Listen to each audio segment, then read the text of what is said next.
Hey guys, and thanks for tuning into TradeChat. My name is Panzer, and today I'm going to be talking about some of the stuff that will be coming at the end of the year when patch 4.3 goes live. I hope you enjoyed today's video, and if you do, remember to rate it thumbs up.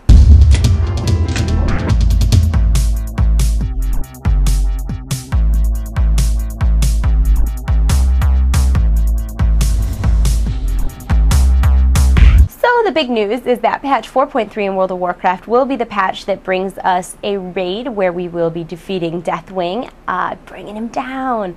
Very exciting, although it does seem like this expansion was very rushed. It seems like it just came out to be already like talking about bringing down the final boss of the expansion, even though I'm sure it won't be. I'm sure there'll be like little raids like Halion was to Wrath. So that's very exciting though. Also with this patch they'll be debuting 3 new 5-man raids, and they're not revamped, they are new, and one of them will be the Caverns of Time War of the Ancients instance, which I'm very much looking forward to because I enjoyed all of the Caverns of Time instances before.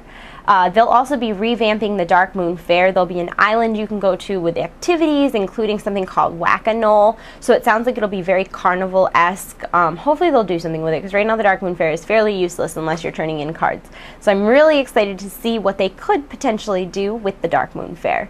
Also with this expansion, we'll be seeing the addition of transmogrification and void storage. What transmogrification is you can take a piece of gear that you are currently wearing and you can make it look like a piece of gear that you own but are no longer wearing. It's really cool because it retains the stats of the original item, so you can roll around looking like you're wearing like T2 and actually be wearing T12. You do have to have the original item in order. Like if you want item A to look like item B, you have to have both of those items. You can't just like pick from a list. And if like say you deleted tier gear in the past, you can't get it back. You will have to go regrind it. They already said like don't put in a petition because you're just wasting everybody's time. They weren't even like nice about it. Like that's pretty much how they worded it. They said they will be looking into ways to bring back gear that is no longer obtainable, whether it be from original vanilla raids or from the Deathnet starting area. Don't expect it right off the bat, but in the future they will be working on something like that.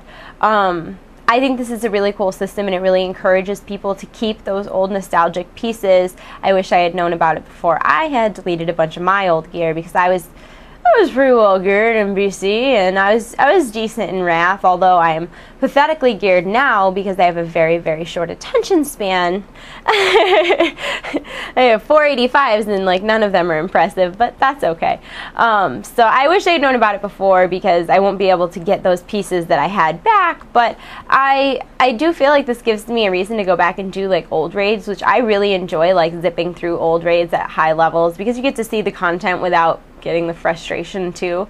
So I'm pretty excited about this. I think it's a really cool system to add, and I know that it's something that a lot of people were looking forward to. I remember like before Cataclysm was released, this was something that was like talked about and people didn't really understand the way it was going to work, and I think that this is a perfect system for making it the way it works. So well done, Blizzard. Can't wait to see how that goes. Also, to complement transmogrification is void storage, and void storage is not meant to be like a secondary bank. What it is it's a permanent or long-term storage system. This isn't where you're going to put like your flasks and your potions and your offset gear. This is where you're going to put your old tier gear, your holiday items, your the nostalgic pieces that you don't really use much, like your lovely dresses and stuff like that. I am a sucker for holiday quests, so I have a lot of this stuff cluttering up my bank, so I'm pretty excited about it. Void storage is a pretty cool idea. It does, when you store gear in void storage, it removes all the gems and enchants, which is why you don't want to store current gear in there, because you'll be out probably hundreds if not thousands of gold.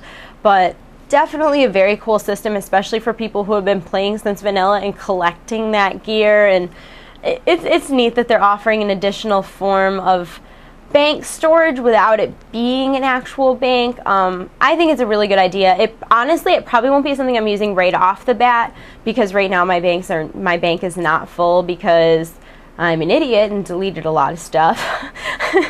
No big deal. So, but I will be grinding a lot of old raids to get gear for transmogrification. That sounds like a word Toby Turner made up. I really don't feel like Blizzard made that up. I feel like they were like, hey Toby, what should we call this? And then Toby went, hey Steven, what should we call this? And then they decided on transmogrification. Anyways, back on topic. Also with patch 4.3, we'll be seeing the introduction of the raid finder, and this is something I'm very, very excited for because I have what I like to refer to as WoW ADHD. And I have 4 85s, I have an 81, I have a 72, I have a 67. I have a lot of characters. I really don't have a dedicated main. My druid is my best geared character, but I still would hardly call her my main because I really do character hop a lot. So I'm very much looking forward to a raid finder because it's very difficult to find people to raid with when you don't know when you want to raid, because that's how I am. Like, just because I get out of work at 8 doesn't mean I want to come home at 8:30 and raid until 12:30, like, but I might want to. So I'm excited for the raid finder because hopefully there'll be a lot of people like me who aren't necessarily bad players, just players who don't have a consistent schedule to play WoW, and I think it'll be really fun. I'm really looking forward to it. Speaking of cross-realm services, the Battlenet premium dungeon service has been changed to free. It will no longer be premium. It's out of beta. It's available for use. If you haven't tried it out yet, give it a try. I use it a lot because I have characters on 3 different servers primarily. So even if it's just awesome. I'm a huge fan. I think that was like one of the better things that Blizzard has done lately in their game, and I'm really, really excited to hear that it went free to play. In my last video, it was actually a suggestion that I made. Not that that has anything to do with their decision, obviously, but it was one of the suggestions that I made for them to possibly get some subscribers back. So bravo Blizzard for not being greedy.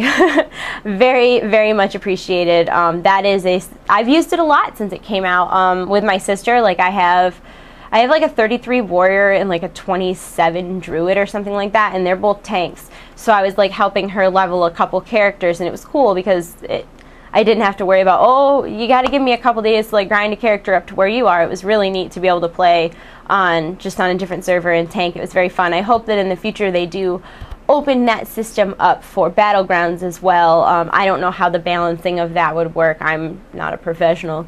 Trust me, I'm a professional. Not really.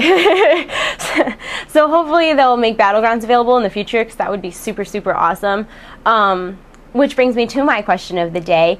If they made the Battle.net cross-server battleground system, is that something you would use? Do you think that would cause a horrible imbalance? Do you think it's no big deal? What would your opinion be if they made it a service just like the dungeon service, only with Battlegrounds? Let me know in the comments below or leave me a video response. For the time being though, check out today's screenshot of the day. And if you'd like to submit your own screenshot of the day, check out the link in the underbar to go to my Facebook page and just upload it to my wall, and your screenshot may be here next week. And it looks like that's my cue, guys. Thanks for tuning in. Remember to comment, thumbs up, and subscribe, and I'll see you soon.